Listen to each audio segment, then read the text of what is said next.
Saludos y muy buenos días. Hoy vamos a hacer el desarrollo número 3 que estaba comprometido con todos ustedes acerca del tema de la educación. El regreso a clase. Ya hoy estamos a 3 de enero del año 2021 y la mayoría de los países con disposición y ánimo a recobrar esos centros de enseñanza y aprendizaje que son las escuelas esparcidas en todo el territorio nacional. Si bien es cierto que tenemos un país dividido en 23 estados, las dependencias federales, también es cierto que el problema de la pandemia del COVID-19 ha tenido mayor influencia en los estados limítrofes.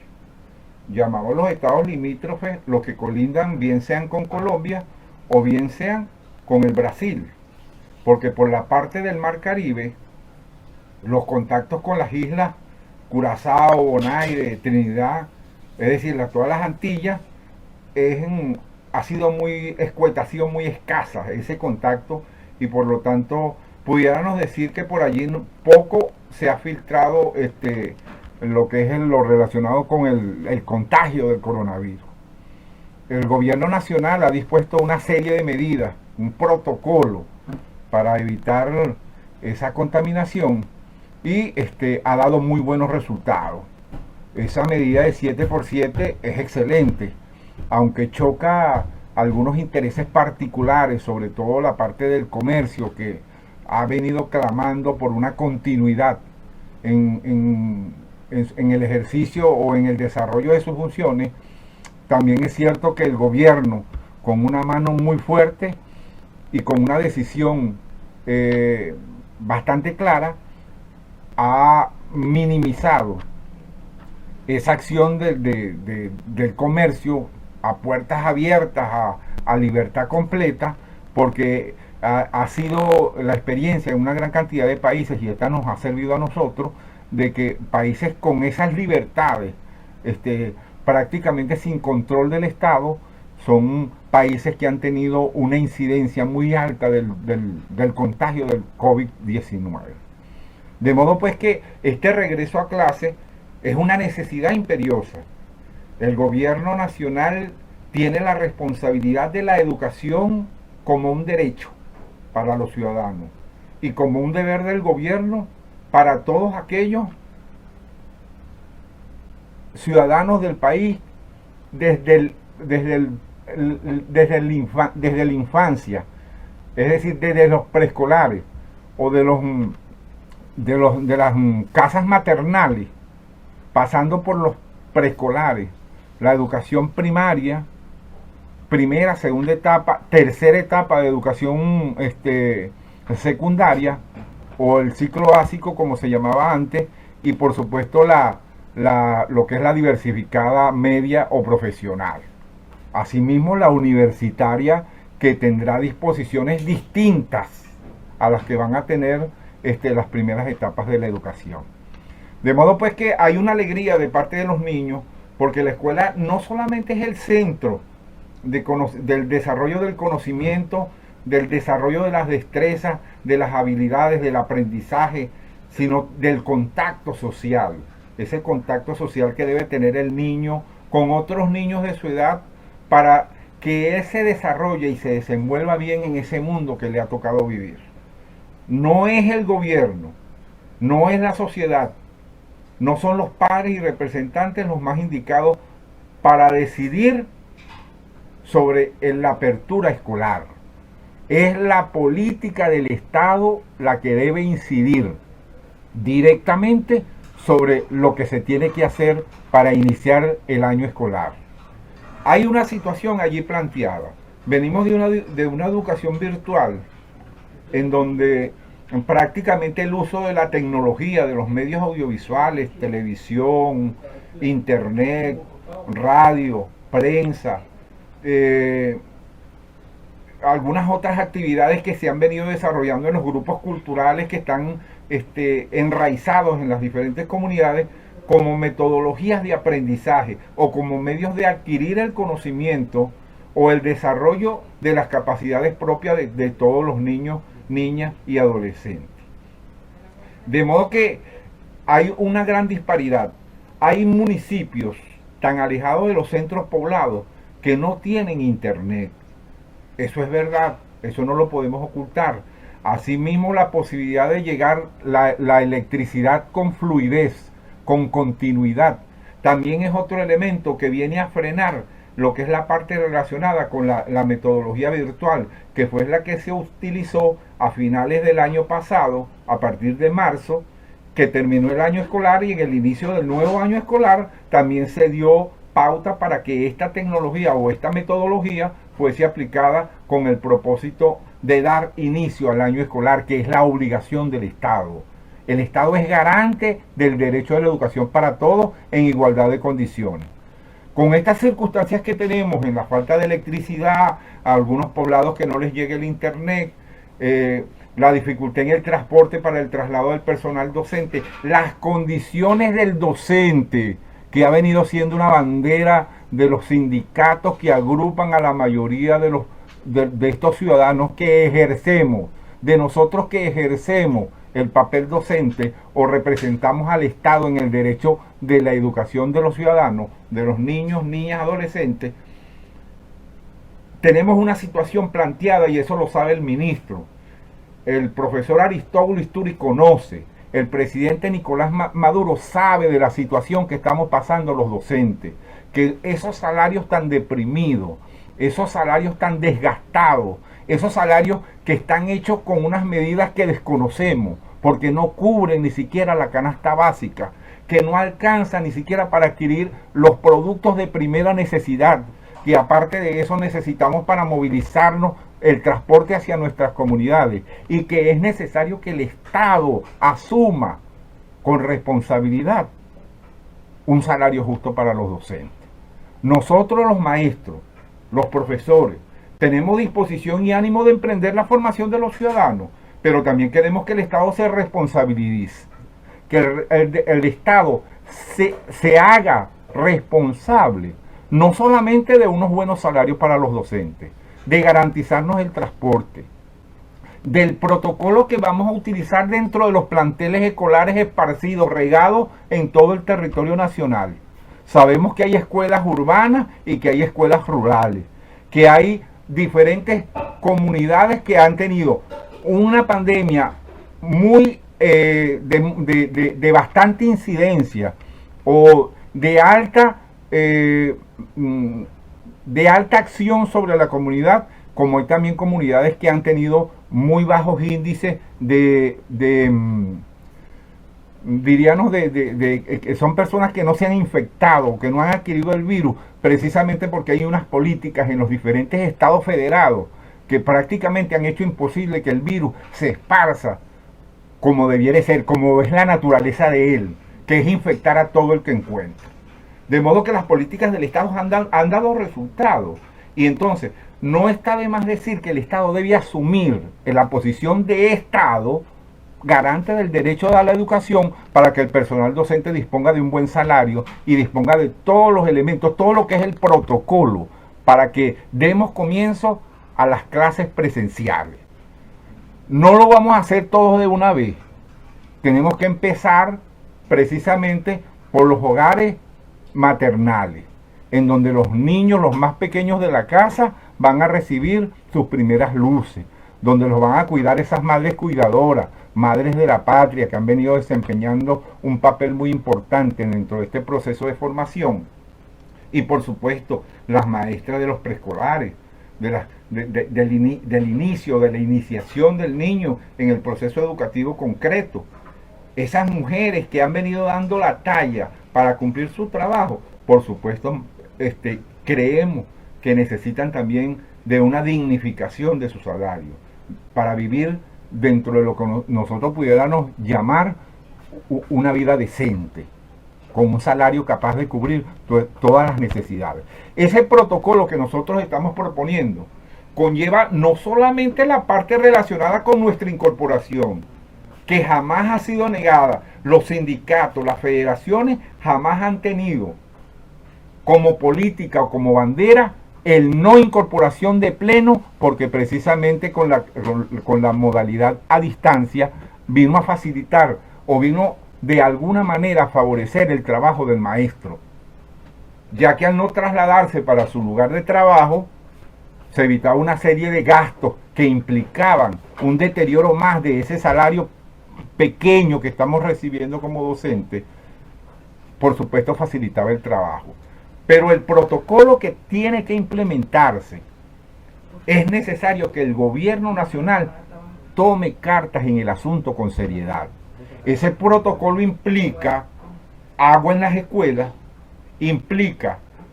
todo lo que es los materiales para la desinfección, no solamente de las manos, sino de los sanitarios, de los bebederos, del área completa de lo que es la estructura educativa. Ya en algunas circunstancias hemos conversado con la gente, nuestros representantes, los sindicatos que es nuestra representación, son nuestros líderes, son las cabezas visibles en la organización del personal docente. Caso, por ejemplo, Sumalara, Sutelara, Sinvemal, FENATEC, que son las 4 organizaciones que agrupan a todo lo que es el personal docente, sobre todo de primaria y de secundaria, igualmente que el colegio de profesores, siempre han tenido buena disposición a colaborar con el gobierno, pero estamos pidiendo, estamos exigiendo que el gobierno también se concrete con conciencia un protocolo claro para que la educación de ser virtual o de ser a distancia pase a ser presencial, porque es muy necesario. No se trata de entregarle a los muchachos como unos corotos, unos conocimientos que están en los libros y que muchas veces nosotros lo que hacemos es repetir, sino que es necesario que el muchacho socialice, que el muchacho sienta contacto, que él se incorpore a su grupo, a su generación y que él se ubique dentro de ese contexto que le ha tocado vivir. Y todos sabemos muy bien que hasta el momento la Organización Mundial de la Salud no tiene una política clara con respecto a lo que es la vacunación de los niños menores de 15 años hacia abajo. No existe. Existe la vacunación para mayores de 16 años o más. Inclusive se considera una población de bastante vulnerabilidad, el personal médico de emergencia, el que está atendiendo directamente la pandemia, el personal médico, las enfermeras, los laboratoristas, la gente, las asistentes, la gente de limpieza en los hospitales, en fin, ese personal necesita ser vacunado y está, por supuesto, dentro de los planes del gobierno nacional a darle su protección. Eso es necesario. Pero como a los niños no tenemos no está planteada esa política de vacunación, sí para las personas mayores, que también son una población bastante vulnerable, pero los niños tienen un sistema inmunológico que está en desarrollo. Los niños, es su sistema de inmunidad, la inmunología propia de la naturaleza del niño, está en proceso de desarrollo completo. Y él va a hacer frente a la pandemia con las capacidades que cada uno tenga. Habrán los niños, por supuesto, vulnerables, que tengan otras falencias, otras dolencias, o otras enfermedades sintomáticas que lo perjudiquen a la hora de que se encuentre con la voracidad o digamos la fuerza que tiene el virus para atacar a la especie humana. Y por supuesto esos niños serán los que sean atendidos dentro de esos hospitales si se sucediera una masificación de la enfermedad, cosa que no creo, porque lo que tengo entendido a través de la misma Organización Mundial de la Salud, esa fortaleza que tiene el niño en su inmunidad innata lo hace resistente. Y como está en plena evolución, está en desarrollo, está en crecimiento y desarrollo, es más fuerte para las endemias o las pandemias que se presenten. De modo que el protocolo debe favorecer al personal docente y por supuesto a la comunidad donde está la escuela, donde el docente ejerce sus funciones de docencia. Por supuesto, es necesario que el docente entrelace su relación como él parte del sistema educativo, la comunidad que es donde está la escuela, a la cual pertenece esa gran cantidad de niños, niñas y adolescentes que tienen que acudir diariamente a su plantel a recibir las actividades escolares.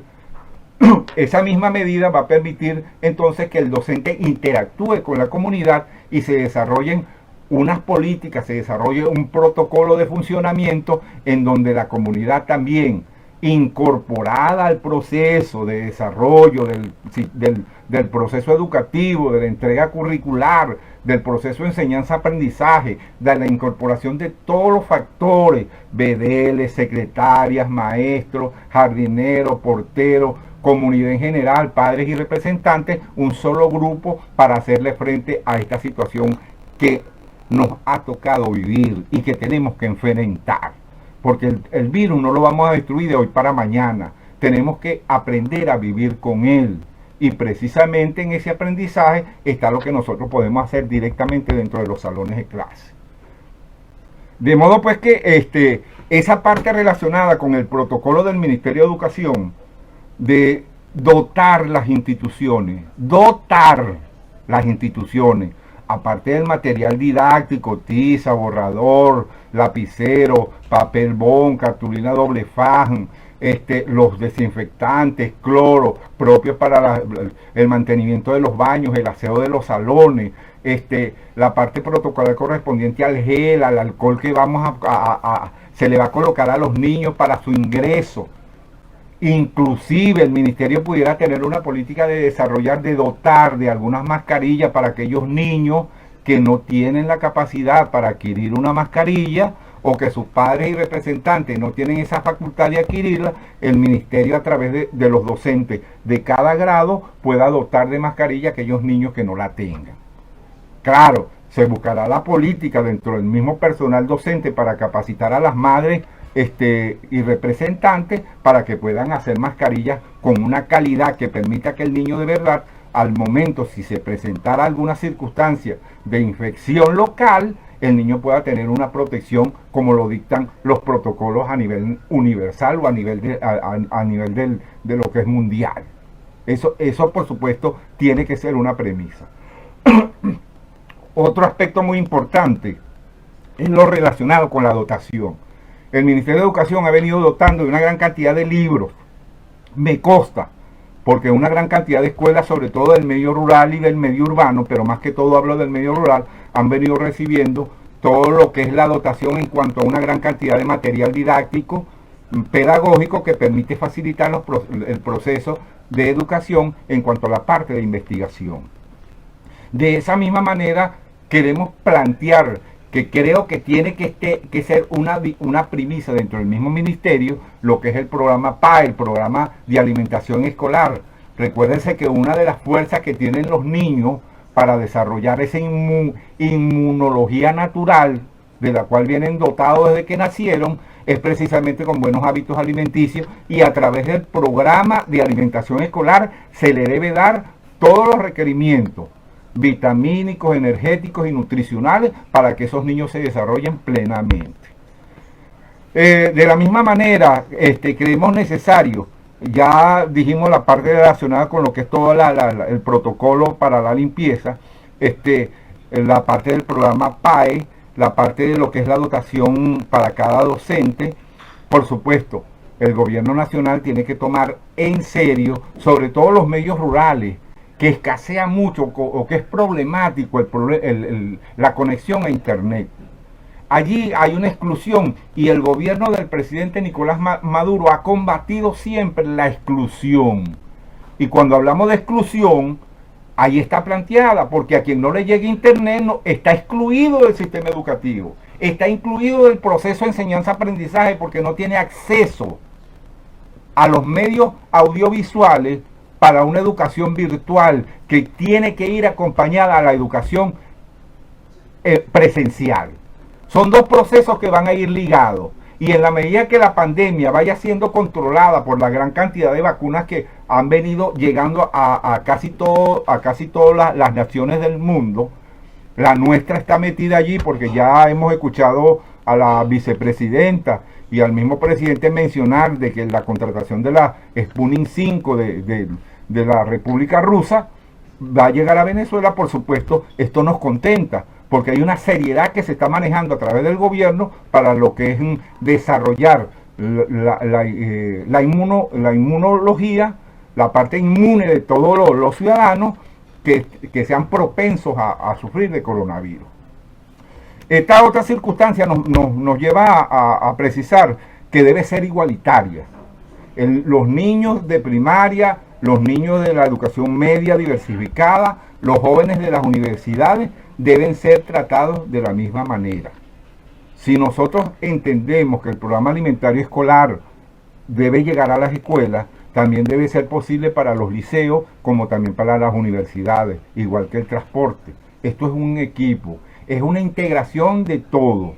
personal docente, secretaria, trabajadores, porteros, orientadores, jefes del departamento de evaluación, supervisores, directores, todo el grupo trabajando como un solo hombre, con el único propósito de garantizar lo que es el proceso enseñanza-aprendizaje, la educación de los niños, niñas y adolescentes, como lo dicta nuestra Constitución. Esa necesidad de que sea presencial, que vayamos trabajando sobre las dos modalidades, tanto la virtual o tecnológica como la presencial, es precisamente porque ese regreso presencial a cada escuela va a facilitar mucho lo que es la socialización y sobre todo la organización comunal. Nadie conoce más una comunidad que el maestro que tienen en el aula, el maestro de escuela. Porque el maestro de escuela generalmente su trabajo científico de investigación se basa en la comunidad donde esté ejerciendo como docente. De modo que el maestro tiene no solamente un caudal, sino que tiene una información bastante abultada sobre su comunidad en sí. Quiénes somos, cuántos somos, qué hacemos, en fin, todos los elementos para que nosotros podamos tener un excelente desarrollo al volver con la presencia de los niños dentro de los planteles escolares, para que los niños jueguen, intercambien ideas, se abracen, discutan, en fin, todas esas partes necesarias, todos esos elementos de acercamiento que son necesarios para el buen desarrollo de un niño. Eso es la escuela. Y por lo tanto la escuela debe abrirse. Debe abrirse con el protocolo necesario, con el protocolo que los docentes puedan cumplir y que el gobierno debe apoyar para que las escuelas sean abiertas integralmente, no solamente para los niños, niñas y adolescentes, sino para la comunidad, para que empiecen a desarrollar el trabajo relacionado con la capacitación, con el mejoramiento de la comunidad, todo lo relacionado para buscarle solución a los problemas que hay dentro de las mismas comunidades. Esa es una política que tiene la escuela, y que los maestros son banderas, los maestros son líderes en ese trabajo, en ese aspecto de organizar, de dirigir, de inclusive hasta ser el secretario de cualquier acción que la comunidad tienda a desarrollar para el beneficio de la misma. Esta situación conlleva entonces que el patrono tiene que comprometerse,